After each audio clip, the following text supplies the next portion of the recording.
మూలవాక్యం చదువుకుందామండి. తిమోతికి రాసిన మొదటి పత్రిక 2వ అధ్యాయం 5వ వచనం. తిమోతికి రాసిన మొదటి పత్రిక 2వ అధ్యాయం 5వ వచనం. దేవుడు ఒక్కడే, దేవునికి నరులకును మధ్యవర్తియు ఒక్కడే, ఆయన క్రీస్తు యేసును నరుడు.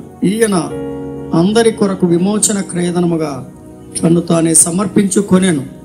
దీనిని గుర్చిన సాక్ష్యము యుక్త కాలమందు ఇయ్యబడు. మనము దేవుని వాక్యాన్ని ధ్యానం చేస్తూ యేసుక్రీస్తు ప్రభువారిని గుర్చినటువంటి సంగతులు మనం వింటూ వస్తున్నాం. యేసుక్రీస్తు ప్రభువారు తాను ఏమై ఉన్నాడో మనము మొదటిగా గమనించాం. యేసుక్రీస్తు ప్రభువారిని గురించి ప్రవక్తలు ఏం చెప్పారో మనం విన్నాం. యేసుక్రీస్తు ప్రభువారిని గురించి అపోస్తలులు ఏం చెప్పారో కూడా విన్నాం. ఇప్పుడు యేసుక్రీస్తు ప్రభువారు ఏమై ఉన్నాడో మనము కొన్ని సంగతులు జ్ఞాపకం చేసుకుందాం. మనం గత సంగతులు విన్నాము, మరలా అవసరాన్ని బట్టి మరొకసారి చదువుకుందాం. ఈ సృష్టి అంతటికి మూలము యేసుక్రీస్తు ప్రభు అని బైబిల్ గ్రంథం చాలా స్పష్టంగా చెప్తుంది. సృష్టికి మూలము యేసుక్రీస్తు ప్రభు. యోహాను సువార్త 1వ అధ్యాయం 3వ వచనంలో మాట ఉంది, కలిగి ఉన్నదేదియు ఆయన లేకుండా కలుగలేదు అని వ్రాయబడింది. యేసుక్రీస్తు ప్రభు వారు సృష్టికి మూలం, అనగా ప్రపంచంలో ఏది కలిగినా ఆ కలిగి ఉన్నవన్నీ కూడా ఆయన ద్వారానే కలిగాయి అనే మాట మనం గమనించాలి. అలాగే కొలసీలకు రాసిన పత్రిక 1వ అధ్యాయం 16వ వచనం. కొలసీలకు రాసిన పత్రిక 1వ అధ్యాయం 16వ వచనం. ఏలయనగా ఆకాశమందున్నవియు భూమి యందున్నవియు దృశ్యమైనవి గాని అదృశ్యమైనవి గాని అవి సింహాసనములైనను ప్రభుత్వములైనను ప్రధానులైనను అధికారములైనను సర్వమును ఆయన యందు సృజించబడెను. సర్వము ఆయన ద్వారా, ఆయనను బట్టి, యేసుక్రీస్తు ప్రభు వారి ద్వారా, యేసుక్రీస్తు ప్రభువును బట్టి ఈ సర్వము సృజించబడ్డాయి అని లేఖనాలు చాలా స్పష్టంగా తెలియచేస్తున్నాయి. ప్రియమైన వారలారా, దేవుని వాక్యంలో ఆయన సర్వమును సృజించిన వాడు అని మనం గమనిస్తున్నాం. హెబ్రీయులకు రాసిన పత్రిక 1వ అధ్యాయం 10వ వచనం చూస్తే, హెబ్రీయులకు రాసిన పత్రిక 1వ అధ్యాయం 10వ వచనం. మరియు ప్రభువా నీవు ఆదియందు భూమికి, చూడండి, ప్రభువా నీవు ఆదియందు భూమికి పునాది వేసితివి. కాబట్టి ఈ భూమికి పునాది వేసిన వాడు ప్రభు అయిన యేసుక్రీస్తు. యేసుక్రీస్తుని ఒక చిన్న బాలుడనో, లేకపోతే 2000 సంవత్సరాల పూర్వమే పుట్టినవాడనో, లేకపోతే ఇది కొత్త దేవుడని, సనాతనంగా ఎన్నో కార్యక్రమాలు మనకు ఉన్నాయని చాలా మంది అంటున్నారు. కానీ దేవుని వాక్యం చెప్పే సత్యం ఏంటంటే, ప్రభువా నీవు ఆదియందు భూమికి పునాది వేసితివి. అక్కడ ప్రభువా అన్నాడు. ప్రభువు అనగా తండ్రి అయిన దేవుని గురించిన మాట కాదు, అది ప్రభు అనగా యేసుక్రీస్తు ప్రభుని గురించిన మాట. యేసు ప్రభు వారు ఏమై ఉన్నాడు? ఆదియందు భూమికి పునాది వేశాడు. ఆకాశములు కూడా నీ చేతి పనులే. కాబట్టి భూమికి పునాది వేశాడు, ఆకాశములు కూడా ఏమండి దేవుని చేతి పనులే. అందుకనే యేసుక్రీస్తు ప్రభువారు మామూలుగా మనం అనుకునేటువంటి ఏదో ఒక చిన్న బాలుడు కాదు.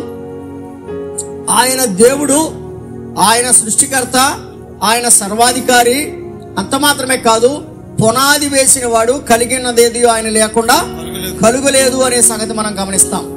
అందుకనే దావీదు యేసుక్రీస్తు ప్రభు వారిని ఏమన్నాడు తెలుసండి? ప్రభువా అని పిలిచాడు. నిజానికి దావీదు వంశంలో యేసు ప్రభు పుట్టాడు, కానీ దావీదు యేసు ప్రభువుని వారిని ఏమన్నాడు? ప్రభువా అన్నాడు. చూడండి, ఒక మాట గమనించండి. లేఖనాల్లో 1వ అధ్యాయం లేక మత్తయి సువార్త 22వ అధ్యాయానికి రండి. మత్తయి సువార్త 22వ అధ్యాయం. దావీదు చెప్పిన మాట అక్కడ వ్రాయబడింది. 42వ వచనం చూడండి. మత్తయి సువార్త 22వ అధ్యాయం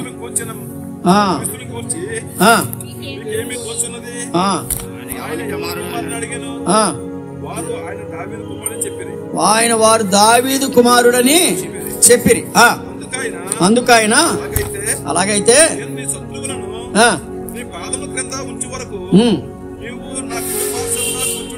కూర్చుండుమని ప్రభువు నా ప్రభువుతో చెప్పెను అని దావీదు ఆయనను ప్రభు అని ఆత్మ వలన ఎలా చెప్పుచున్నాడు? గమనిస్తున్నారా? దావీదు పట్టణమందు నేడు రక్షకుడు మీ కొరకు పుట్టి ఉన్నాడని చెబుతాం కదా మనం. నిజమే, అది 100% నిజమే. కానీ దావీదు వంశములో, దావీదు పట్టణములో ప్రభు పుట్టాడు. కానీ లేఖనం ప్రకారంగా ఏమి చెప్పబడింది అంటే ఇక్కడ చాలా విశేషమైన మాట, ఒక మాట చెప్పబడింది. ఏ వంశములో యేసు ప్రభు పుట్టాడో ఆ వంశకర్తే ఏమన్నాడు? ఆ యేసు ప్రభు వారిని ప్రభువా అన్నాడు. ఏమండి, మనవడా అనాలి, అంతేనా? ముదు మనవడా అనాలి. కానీ ఏమన్నాడు? ప్రభువా అన్నాడు. అనగా ఆత్మ ద్వారా తన వంశములో పుట్టబోయే యేసుక్రీస్తు మానవ మాతృడు కాదు, ఆయన ప్రభువు అని దావీదు గుర్తించాడు. దావీదు అన్న మాట చాలా విశేషమైన మాట. 44వ వచనం చదువుతున్నాను చూడండి. నీవు నా కుడి పార్శ్వమున కూర్చుండుమని ప్రభువు నా ప్రభువుతో చెప్పాను. ఇక్కడ ప్రభువు నా ప్రభువు అనే మాటలు 2 ఉన్నాయి. మూల భాషలో మొదట ప్రభువు తండ్రి అయిన దేవునికి సాదృశ్యం, తర్వాత ప్రభువు క్రీస్తు ప్రభు. ప్రభువు నా ప్రభు మనం విన్నాం కదా. దేవుడు మహాదేవుడు అని మనం విన్నాం. ఆయన ప్రభువు నా ప్రభు అనగా ప్రభువు ఆయన తండ్రి నిత్యుడగు తండ్రి అని విన్నాం. ఆయన తండ్రి నిత్యుడగు తండ్రి క్రీస్తు ప్రభు. ఆయన ఇక్కడ చెప్తున్నాడు ఆయన ప్రభు అయితే ఈయన కూడా ప్రభువే. కాబట్టి యేసుక్రీస్తు ప్రభు వారు ఆయన ప్రభు అని దావీదు చాలా విశేషంగా ఒప్పుకున్నట్లుగా మనం చూస్తున్నాం. అందుకనే యేసుక్రీస్తు ప్రభు వారు ఈ లోకంలో ఆయన ఉండి ఆయన తన అద్భుత కార్యాలు చేసి ప్రజలందరికీ ఒక సంగతి చెప్పాడు. ఏమని చెప్పాడంటే అక్కడ ఉన్నటువంటి శిష్యులకు కూడా ఒక మాట చెప్పాడు. ఇదిగో మీరు సర్వలోకానికి వెళ్ళండి, సర్వ సృష్టికి సువార్త ప్రకటించండి, నమ్మి బాప్తిస్మం పొందువాడు రక్షించబడును అని చెప్పి బాప్తిస్మము ఎలా ఇవ్వాలో కూడా చెప్పాడు. చూడండి, మత్తయి సువార్త 28వ అధ్యాయం 19వ వచనం చూడండి. 28:19 కాబట్టి మీరు వెళ్ళి సమస్త జనులను శిష్యులుగా చేయుడి, తండ్రి యొక్కయు కుమారుని యొక్కయు పరిశుద్ధాత్మ యొక్కయు నామములోనికి వారికి బాప్తిస్మం ఇచ్చుచు అన్నాడు. కాబట్టి ఇందులో ఏ నామం పెద్ద, ఏ నామం చిన్న? ఏమండి?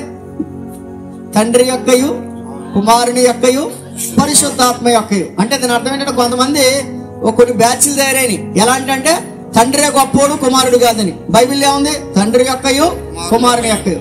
ఏమంటే తండ్రి కుమారుడే కాదు, ఆత్మదేవుడు మాత్రమే అంటున్నారు కొంతమంది. ఆత్మదేవుడే అంటున్నారు, ఆత్మదేవుడు అని కాదు. గమనించండి, తండ్రి కుమార పరిశుద్ధాత్మ. కాబట్టి మన బాప్తిస్మంలో తండ్రి కుమార పరిశుద్ధాత్మలు ఉన్నారు, మన రక్షణలో తండ్రి కుమార పరిశుద్ధాత్మలు ఉన్నారు, మన నిర్మాణంలో కూడా తండ్రి కుమార పరిశుద్ధాత్మలు ఉన్నారు. కాబట్టి యేసు ప్రభువు వారు చెప్పాడు, ఇదిగో తండ్రి యొక్కయు కుమారుని యొక్కయు పరిశుద్ధాత్మ యొక్క నామములో బాప్తిస్మం ఇవ్వండి అన్నాడు. అంటే ఇప్పుడు ఇంతకీ యేసుక్రీస్తు ప్రభువు వారు తండ్రితో సమానుడా కాదా అంటే యోహాను సువార్త 1:1 మరలా మనం చదువుకోవాలి. యోహాను సువార్త 1:1 ఏముంది? ఆది యందు వాక్యం ఉండెను, వాక్యము దేవుని యొద్ద ఉండెను, వాక్యమే. ఇప్పుడు చెప్పండి, వాక్యమే దేవుడు అంటే చెప్పండి, వాక్యమే దేవుడు అంటే వాక్యము ఎవరు? ప్రభు అయిన యేసుక్రీస్తు. ఆయన దేవుడు, ఆయన అన్ని కాలాలలో ఉన్న దేవుడు. అంత మాత్రమే కాదు, భూమిని ఆకాశమును సృజించిన వాడు. అందుకనే తీతు పత్రికలో ఆయన దేవుడు అని ఇక్కడ వ్రాయబడితే, యోహాను సువార్త 1వ అధ్యాయం 1వ వచనంలో దేవుడు అని వ్రాయబడితే, తీతు పత్రికకు రండి. తీతు పత్రిక 2వ అధ్యాయం 13వ వచనం. తీతు పత్రిక 2వ అధ్యాయం 13వ వచనంలో ఎలా వ్రాయబడింది? అనగా మహాదేవుడును మన రక్షకుడైన యేసుక్రీస్తు అని వ్రాయబడింది. గమనించండి, యేసుక్రీస్తు ఎవరు? మహాదేవుడు. యోహాను సువార్త 1:1 ప్రకారం దేవుడు, ఆ వాక్యమే దేవుడై ఉండెను. వాక్యము దేవుడై ఉన్నాడు, కానీ అర్థం చేసుకుంటే ఆయన మహాదేవుడు, ఆయన రక్షకుడు, ఆయన మహాదేవుడు, మన రక్షకుడు అని మనం గమనిస్తాం. కాబట్టి ఈయన మహాదేవుడు మాత్రమే కాదు, ఈయన మన రక్షకుడు. కాబట్టి రక్షకుడు దయించినాడట మన కొరకు, పరమా రక్షకుడు దయించినాడట,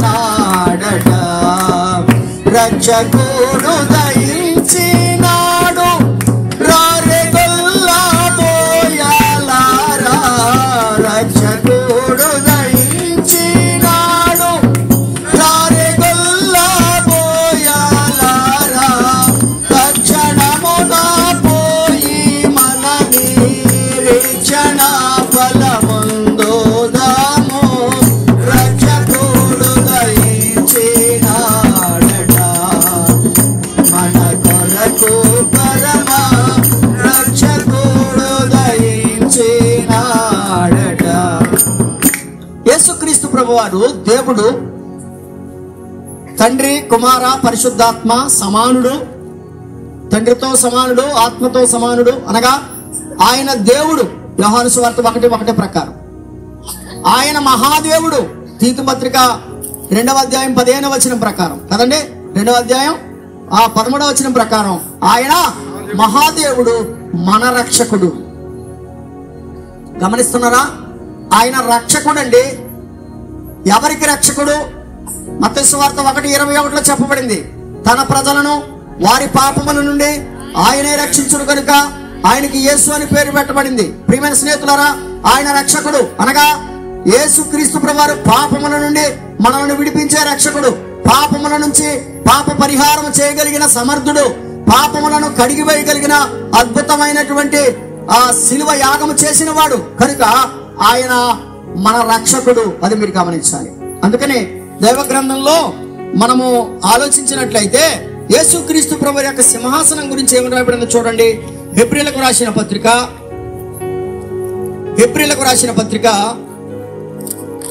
1వ అధ్యాయము 7-8 వచనాలు. తన దూతలను వాయువులుగాను తన సేవకులను అగ్ని జ్వాలలుగాను చేసుకునేవాడు అని తన దూతలను గురించి చెప్పుచున్నాడు, గాని తన కుమారుని గురించి అయితే, గమనించండి, ఇక్కడ కుమారుడు అంటే మన ప్రభు అయిన యేసుక్రీస్తు, తన కుమారుని గురించి అయితే దేవా, కాబట్టి తండ్రి ఏమన్నాడు కుమారుని? అర్థం కాదు చాలా మందికి. నేను ముందే చెప్పాను నారికేళ పాకం అని, అంటే ఇది అర్థం కాని పరిస్థితి. తండ్రి కుమారుణ్ణి దేవా అంటున్నాడు అంటే దీని అర్థం ఏంటంటే తండ్రి, కుమార, పరిశుద్ధాత్మ ఒకటే. మొదటి రాత్రి నేను చెప్పాను కదండి, ఒక సూర్య బింబము, అందులో నుంచి వెలుగు, అందులో నుంచి వేడి ఎలా వచ్చిందో, ఒక నీరు గడ్డ కట్టింది, ఆవిరైందో, ఏ రీతిగా ఉందో పదార్థం ఒకటే కానీ రూపాలు 3. అది గమనించాలి. అందుకని తండ్రి ఏమన్నాడు? తండ్రి కుమారుని ఏమన్నాడు? దేవా, నీ సింహాసనము నిరంతరము నిలుచున్నది, నీ రాజదండము. కాబట్టి యేసుక్రీస్తు ప్రభువారు దేవా, తండ్రి చేత దేవా అని పిలువబడ్డాడు. అందుకనే తోమా కూడా ఏమన్నాడు? నా ప్రభువా, నా దేవా అన్నాడా? ప్రభు ఏమన్నాడు? తోమా, నా ప్రభువా. చదవండి, ఆ మాట కూడా చదవండి. యోహాను సువార్త 20వ అధ్యాయం, యోహాను సువార్త 20వ అధ్యాయం 28వ వచనం. అందుకు తోమా ఆయనతో, నా ప్రభువా, నా దేవా అనేను కదండి. తోమా, నేను ఆయన గాయాలలో వేలు పెట్టి చూస్తేనే కానీ నమ్మను అని చెప్పినప్పుడు రెండవసారి ప్రభు ప్రత్యక్షమై, తోమా నీ వేలు ఇటు చాచి నా గాయాలలో వేలు పెట్టి చూడమనగానే తోమాకు అర్థమైంది యేసు ప్రభు అనేవారు నా ప్రభువు, నా దేవుడు. ప్రియ స్నేహితులారా, మీరు ఎన్ని కుడికెలకు వెళ్ళినా లేకపోతే ఎన్నిసార్లు వర్తమానాలు విన్నా, నీవు యేసు ప్రభువుని నీ ప్రభువని, నీ దేవుడని నీవు అంగీకరించకపోతే నిత్య నరకానికి, నిత్య నాశనానికి వెళ్ళిపోతావు. ఇది ప్రేమతో చెప్పే మాట. ఎందుకంటే ఆయనను ప్రభువుగా మనం గుర్తించాలి, ఆయనను దేవుడిగా మనం గుర్తించాలి. ఆయన ప్రభువుగా దేవునిగా గుర్తించకపోతే నిత్య నరకంలో యాతన పడాలి. కారణం ఏంటంటే నరకాన్ని తప్పించడానికి వచ్చిన ప్రభువుని అంగీకరించలేకపోతున్నాము. కనుక ఇక్కడ తండ్రి అయిన దేవుడే యేసుక్రీస్తు ప్రభువారిని దేవా అన్నాడు. తోమా, మానవుడైన తోమా, శిష్యుడైన తోమా కూడా అన్నాడు నా ప్రభువా నా దేవా. ఇప్పుడు మనం కూడా ఏమనాలి? నా ప్రభువా నా దేవా. అందుకని బైబిల్ ఏం చెప్తుంది? యేసు ప్రభువని నీ నోటితో ఒప్పుకో కదా. ఏమని చెప్పాడు? యేసు ప్రభువని నీ నోటితో ఒప్పుకో. రోమాపత్రిక రండి, రోమాపత్రిక 10వ అధ్యాయం 9వ వచనం. రోమాపత్రిక 10వ అధ్యాయం 9వ వచనం. అదేమనగా యేసు ప్రభువని నీ నోటితో ఒప్పుకొని దేవుడు మృతులలో నుండి ఆయనను లేపినని నీ హృదయమందు విశ్వసించిన యెడల నీవు రక్షించబడదు. గమనించండి, ప్రభువా అంటే రక్షించబడతావు, ప్రభువా అంటే రక్షించబడతావు. అమ్మాయ్యా వింటారా? ఈ రాత్రి నీవు ప్రభువా అంటే చాలు, ఆయన నిన్ను రక్షిస్తాడు. ప్రభువా అని అంటే ఆయన నిన్ను ప్రేమించి రక్షించేవాడిగా ఉన్నాడు.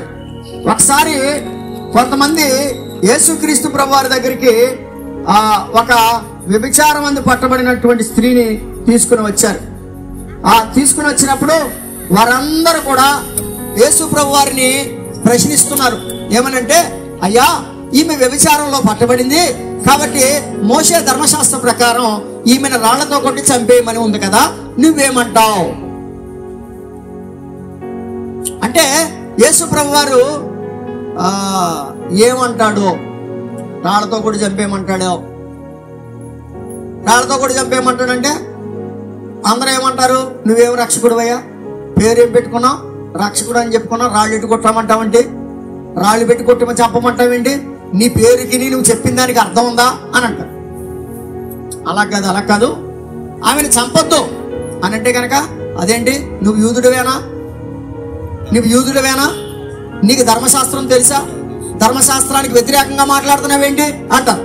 అర్థమైందండి? రెండు రకాలుగాను యేసు ప్రభు వారిని ఇబ్బందులు పెట్టాలని తీసుకొచ్చాడు. పాత నిబంధనలు ఏమో తెలుసండి, ఒకవేళ వ్యభిచారం చేస్తే ఇద్దరిని పట్టుకొచ్చి రాళ్ళతో కూడా చంపమనుంది, దాన్ని మరి ఒక్కనే తీసుకొచ్చారే? ఇద్దరిని తీసుకురావాలి కదా. వ్యభిచారం అంటే ఒక్కలే చేస్తారా? ఇద్దరు చేస్తారు కదా, మరి ఇద్దరిని తీసుకురావాలిగా. ఇద్దరిని తీసుకురావడం మానేసి ఒక ఆమెనే తీసుకొచ్చారే అంటే దాని అర్థం ఏంటంటే అది పరిసయ్యుల కుట్ర. ఎవరు కుట్ర? పరిసయ్యుల కుట్ర అక్కడ బహిర్గతం అయిపోయింది. ఎలా బహిర్గతం అయిపోయిందంటే రైట్, ఓకే, మీరు రాళ్ళతో కొడతారా, సరే కొట్టండి, అయితే ఒక కండిషన్ అన్నాడు ఆయన. ఏంటంటే బాబు కండిషన్ ఏంటి చెప్పండి అంటే, మీలో పాపం లేని వాడు ఎవడో ఆమె మీద మొదట రాయండి, అంతే. పాపము లేని వాడు మొదట రాయి వేయండి అంటే అక్కడ చిన్నవారు మొదలుకొని పెద్దవారి వరకు రాళ్ళు అక్కడ పడేసి పరిగెత్తుకుపోయారు. అంటే దాని అర్థం ఏంటి? వాళ్ళందరికీ ఏముందని చెప్పేశారు, రాళ్ళు పడేశారంటే వాళ్ళలో పాపం ఉందని ఒప్పుకున్నట్టే. అయితే ఆమె మాత్రమే నిలబడింది. ఇక్కడ ప్రభు అనే మాట కోసం చెప్తాను, ఆమె మాత్రమే నిలబడింది. అప్పుడు 10వ వచనం చూడండి, యోహాను సువార్త 8:10. యోహాను సువార్త 8:10. యేసు తల ఎత్తి చూచి, అమ్మా వారెక్కడ ఉన్నారు, అమ్మా వారెక్కడ ఉన్నారు అన్నాడు. ఒక వ్యభిచారం మంది పట్టబడిన స్త్రీని యేసు ప్రభు పిలిచే విధానం చూడండి. అమ్మా అన్నాడు. అమ్మా, బైబిల్ చెప్తున్న మాట ఏంటంటే, మనం ఎంత ఘోరమైన పాపములో ఉన్నా ప్రభు ప్రేమిస్తున్నాడు. ఎంత ఘోర పాపాత్ములనైనా ప్రేమించును రారా, ఎంత ఘోర పాపాత్ములనైనా ప్రేమించును రారా, పాప భారముతో రారా, పాదములపై పడరా, పాపుల రక్షకుడేసు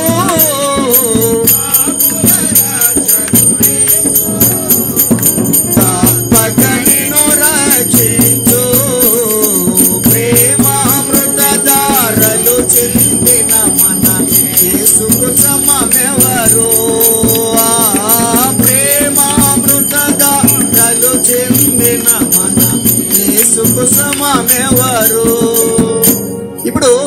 ప్రభు ఏమన్నాడంటే అమ్మా అన్నాడు. ఎవరిని అమ్మ అన్నాడు? ఒక వ్యభిచారిని.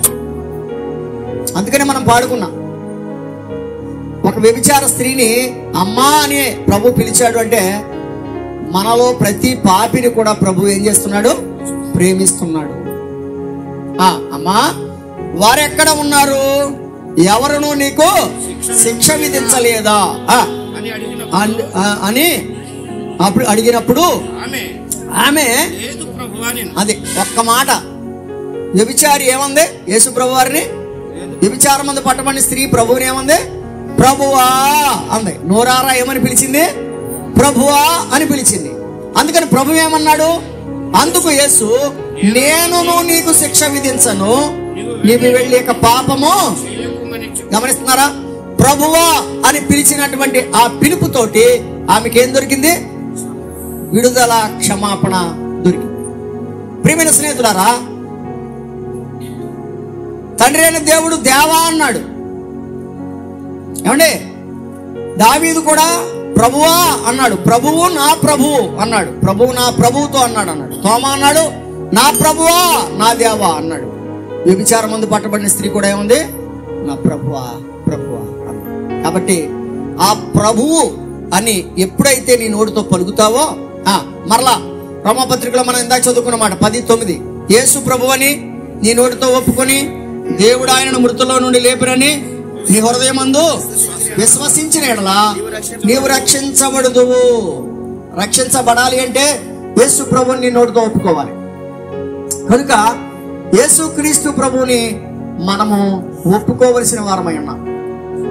చాలా మంది యేసు క్రీస్తు ప్రభుని గురించి అర్థం కాక ఆయన ఎవరికో సంబంధించిన దేవుడేమో అనుకుని కొంతమంది ప్రభు వారిని తిరస్కరిస్తున్నారు. కానీ ఆయన ఎవరికో సంబంధించిన దేవుడు కాదు. ఆయన భూమిని సృజించిన దేవుడు, ఆయన ఆకాశాన్ని సృజించిన దేవుడు. ఒకవేళ భూమి మీద ఆకాశం క్రింద నీవు జీవిస్తున్నావంటే ఆ భూమిని ఆకాశాన్ని సృజించినటువంటి ఆ దేవుణ్ణి నీవు ఖచ్చితంగా తెలుసుకుని ఉండాల్సిందే. కాబట్టి దేవుని వాక్యం చెప్తుంది, నీవు ఆయనను ప్రభువా అనాలి. హెబ్రీ పత్రికలో ఆయన గురించినటువంటి మరొక మాట మీ జ్ఞాపకానికి తెస్తాను. చూడండి, హెబ్రీ పత్రిక 1వ అధ్యాయం. హెబ్రీ పత్రిక 1వ అధ్యాయం 6వ వచనం చూడండి. మరియు ఆయన భూలోకమునకు ఆది సంభూతిని మరలా రప్పించినప్పుడు ఏమన్నారండి? యేసు ప్రభు వారికి ఏమని పేరు పెట్టారు? ఆది సంభూతుడు. ఆది సంభూతుడు. యేసు ప్రభు వారు ఎవరు? ఆది సంభూతుడు. మరలా చదువుదాం. మరియు ఆయన అంటే తండ్రి అయిన దేవుడు భూలోకమునకు ఆది సంభూతిని అనగా ప్రభు అయిన యేసు క్రీస్తుని మరలా రప్పించినప్పుడు అంటే ఆల్రెడీ ఒకసారి వచ్చాడు కదండి. మొదటగను గొర్రెగను ముదమారగవచ్చెను, మొదటగను గొర్రెగను ముదమారగవచ్చెను, ముదమాసే మపురీతి, ముదమాసే మపురీతి కదలెను గర్జనతో, కదలెను గర్జనతో గగనము చీల్చుకొని యేసు కనులను తీసుకొని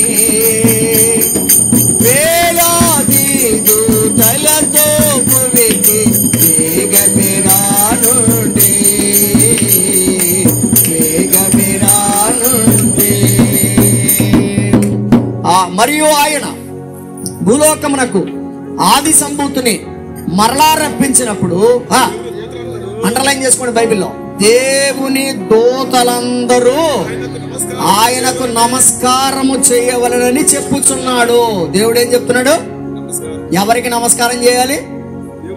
ఆది సంభూతునికి, ఆది సంభూతుడైన యేసుక్రీస్తుకి. మొదటిసారి మనందరి పాపాల కొరకై గొర్రె పిల్లగా వచ్చి సిలువలో ప్రాణం పెట్టి సమాధి చేయబడి తిరిగి లేచి మృత్యుంజయుడిగా పరలోకానికి వెళ్ళి మీకు స్థలము సిద్ధపరచ వెళ్ళుచున్నాను, నేను స్థలములో మీరును ఉండులాగున మరలా వచ్చి నేను మిమ్మల్ని తీసుకుని వెళ్తానని ప్రభు చెప్పాడు. ఆయన మరలా రాబోతున్నాడు. ఆయన ఆది సంభూతుడు. ఆయన లోకానికి వచ్చినప్పుడు దేవుని దూతలందరూ ఏమంటే ఎంతమంది? ఎవరంట? దేవుని దూతలందరూ ఆయనకు నమస్కారము చేయవలెనని చెప్పుచున్నాడు. ఎవరికి నమస్కారం చేయాలి? ఆది సంభూతుడైన యేసుక్రీస్తుకి. ప్రియ స్నేహితులారా, ఈ రాత్రి ఆయనకు నువ్వు నమస్కరించాలి. ఆయనకు నమస్కరించాలి. యోహాను పద్మాసు దీపంలో ఉన్నాడు. ఆయన పద్మాసు దీపంలో పడేశారు. అయితే ప్రభు దినమున ఆయన ఆత్మోసుడిగా మారాడు. ప్రభు దినమున ఆత్మోసుడిగా మారినప్పుడు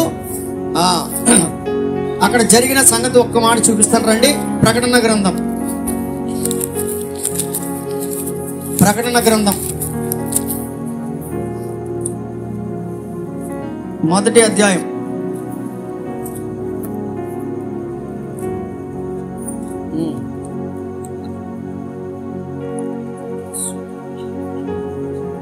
ఏమన్నా చూడండి. నా 5వ వచనం, నమ్మకమైన సాక్షి మృతుల నుండి ఆది సంభూతునిగా. అది ఈయన ఎవరైనా ఆది సంభూతుడు. ఆది సంభూతుడు అనే మాటలో మొదట మనం చదువుకున్నామే. ఆది సంభూతుడు అంటే భూలోకానికి ఆధారము, ఆది అని. అలాగే మృతుల్లో నుంచి లేచిన వారిలో కూడా ఈయన ఆది సంభూతుడు. కాబట్టి చూడండి, నమ్మకమైన సాక్షియు మృతుల్లో నుండి ఆది సంభూతునిగా లేచిన వాడును భూపతులకు అధిపతి అయిన యేసుక్రీస్తు. ఎవరండి ఆయన? భూపతులకు అధిపతి, మృతులలో నుండి ఆది సంభూతుడిగా లేచినవాడు. కాబట్టి దేవుని వాక్యం చెప్తుంది, ఆయన ఈ లోకానికి వచ్చినప్పుడు మనమందరం కూడా ఏం చేయాలట? ఆయనకి చెప్పండి, నమస్కారము చేయాలి. కాబట్టి మనందరం ఒక ఖండిత వాక్యం మనకు వచ్చు 96 కీర్తనలో కదా, రండి నమస్కారము చేసి సాగిలపడుదము కదండి. ఎవరికి నమస్కారం చేయాలి? ఆ ప్రభువుకే నమస్కారం చేయాలి కదండి. ఇప్పుడు దేవుని వాక్యాన్ని మనం వింటూ వస్తున్నాం. దయచేసి వినండి. యేసుక్రీస్తు ప్రభువారు తన గురించి తాను చెప్పాడు, నేను తండ్రితో కలిసి ఉన్నాను, నేను ఏకమై ఉన్నానని. అబ్రహాము పుట్టక మునిపే ఉన్నాను అన్నాడు కదా. లోకము పుట్టక మునిపే ఉన్నాను అన్నాడు. జగత్తు అందరి పునాది వేయబడక మునిపే ఉన్నాను అన్నాడు. ఆయన ఉన్నవాడు కదా. ఆయన అన్నిటికంటే పుట్టక మునిపే ఉన్నవాడు. కానీ ఇక్కడ బైబిల్ మనం ఇప్పుడు చెప్పుకున్నాం, ఆయన ఆది సంభూతుడు. ఎవరండి? ఆయన ఆది సంభూతుడు. కలిగినదేదియు ఆయన లేకుండా కలుగలేదు. కనుక యేసుక్రీస్తు ప్రభు వారిని మనము ఏమని ఒప్పుకోవాలంటే ప్రభు అని ఒప్పుకోవాలి. ఏమని ఒప్పుకోవాలి? ప్రభు అని ఒప్పుకోవాలి. సాక్షాత్తు దావీదు మహారాజే యేసుక్రీస్తు ప్రభు వారిని ఏమన్నాడు? ప్రభువా అన్నాడు. శిష్యుడైన తోమా ప్రభువా అన్నాడు కదండి. వ్యభిచారమందు పట్టబడిన స్త్రీ ప్రభువా అంది. కాబట్టి యేసు ప్రభు అని నీ నోటితో ఒప్పుకొని దేవుడు ఆయన మృతుల నుండి లేపురని నీ హృదయం మంది విశ్వసించిన ఎడలా నీవు రక్షించబడతావు. బైబిల్ చెప్తుంది, నమ్మి బాప్తిస్మం పొందువాడు రక్షించబడును, నమ్మని వానికి శిక్ష విధించబడును అని లేఖనాలు చాలా స్పష్టంగా చెప్పబడ్డాయి. కనుక యేసుక్రీస్తును నమ్మండి, యేసుక్రీస్తు ప్రభుని విశ్వాసం ఉంచండి, రక్షణ పొందండి. ఇది మిక్కిలి అనుకూలమైన సమయం. ఇది రక్షణ దినం. దేవుడు మనల్ని దీవించి ఆశీర్వదించును గాక. మిగిలిన సంగతులు మరలా రేపు ధ్యానం చేద్దాం. దేవుడి మాటలు మన కొరకు దీవించును గాక.